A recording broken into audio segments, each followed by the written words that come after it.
Oke, Lur. Kembali lagi di Lebah Simadu. Udah lama banget nggak bikin video. Sekarang saya bikin video karena kemarin saya menemukan kasus yang sebetulnya sudah sering saya temukan sebelum-sebelumnya. Dan kayaknya memang sudah valid ini informasinya dari pengalaman saya ya. Dari pengalaman saya. Dan ini case-nya atau kasusnya khusus untuk lebah apis cerana saja, teman-teman. Jadi gini, di dalam di dalam eh, budidaya cerana itu kan pasti ada fase di mana lebah itu dia memproduksi madu banyak, ada fase dia bertelur, ada fase dia kosong, ada fase dia ya memang nggak memproduksi madu gitu. Nah, di fase-fase itu di salah satu fasenya kayak misalkan fase dia lagi mereka ya bukan dia, mereka lagi nggak produksi madu dan nggak produksi telur, itu teman-teman jangan pernah coba usik ya, jangan pernah coba usik, jangan pernah coba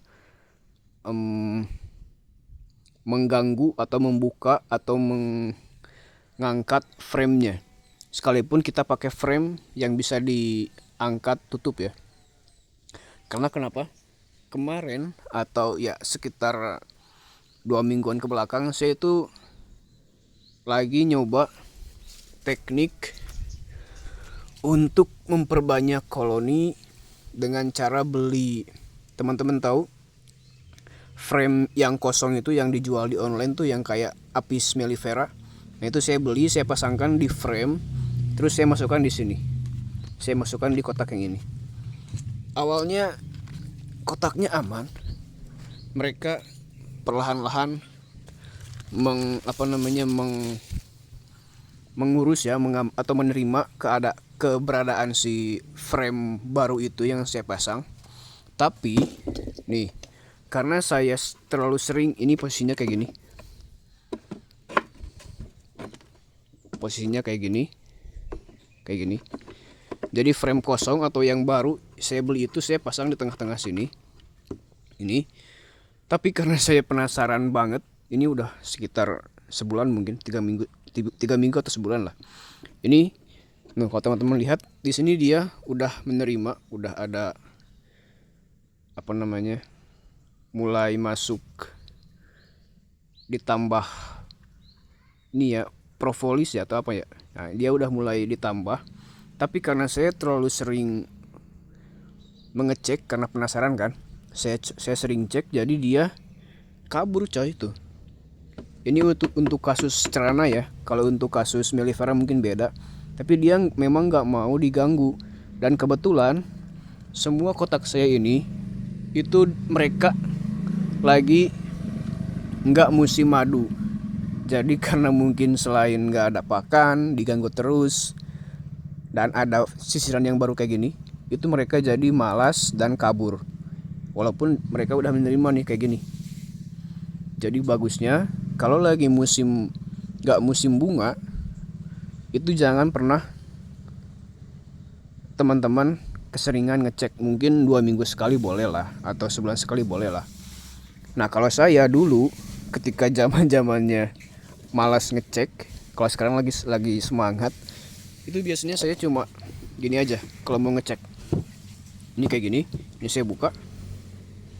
Terus kalau teman-teman perhatikan kan madu itu di atas di sini ya, di atas ini, di sini dia. Nah di sini di atas. Jadi kita sebetulnya cukup kayak gini aja, buka, kita tengok di sini, kita intip. Nah kalau misalkan madu biasanya dia ada bagian yang ditutupi. Nah cukup gitu aja untuk mengecek. Jadi nggak perlu kita angkat, nggak perlu kita tengok kayak gini itu nggak perlu. Kita cukup lihat aja dari atas ini, kita lihat bagian madunya. Kalau udah ada baru kita panen. Kalau nggak ada ya udah jangan diganggu, tutup ya lagi aja kotaknya. Gitu teman-teman, ini sedikit sharing aja sih pengalaman. Ini lagi bagus banget dia si sisirannya padahal. Tapi ya karena saya terlalu excited, terlalu bersemangat, jadinya zong. Dan ya mohon maaf karena saya udah lama nggak bikin video, nggak bikin ekspedisi lagi. Kebetulan sekarang lagi fokus ngerjain project di pekerjaan, bikin program. Jadinya lebahnya saya biarkan dulu, nggak saya kontrol lagi. Yang di hutan udah sebulan lebih nggak saya kontrol. Kayaknya udah banyak yang menetap juga di kotak, tapi ya nantilah. Kalau saya melakukan inspeksi lagi, melakukan kontrol lagi, akan saya buatkan video yang lain. Dan kalau misalkan teman-teman pengen nanya apapun, pengen bahas apa di konten selanjutnya, di video yang lain, silahkan komen aja di video-video saya. Dan kalau misalkan pengen beli kotak lebah juga boleh banget, datang aja ke alamat saya yang ada di deskripsi video di bawah. Apalagi ya? Kayaknya emang udah nggak ada yang perlu dibahas lagi sih. Karena cuma pengen nyeritain yang kasus kalau lagi kosong, kita jangan pernah mengusik lebah, terutama lebah apis cerana. Oke, itu aja untuk videonya teman-teman. Semoga terhibur, semoga bermanfaat, dan semoga dapat ilmu yang mungkin gak jelas ini. Dan sampai jumpa di video selanjutnya. Cap jempol.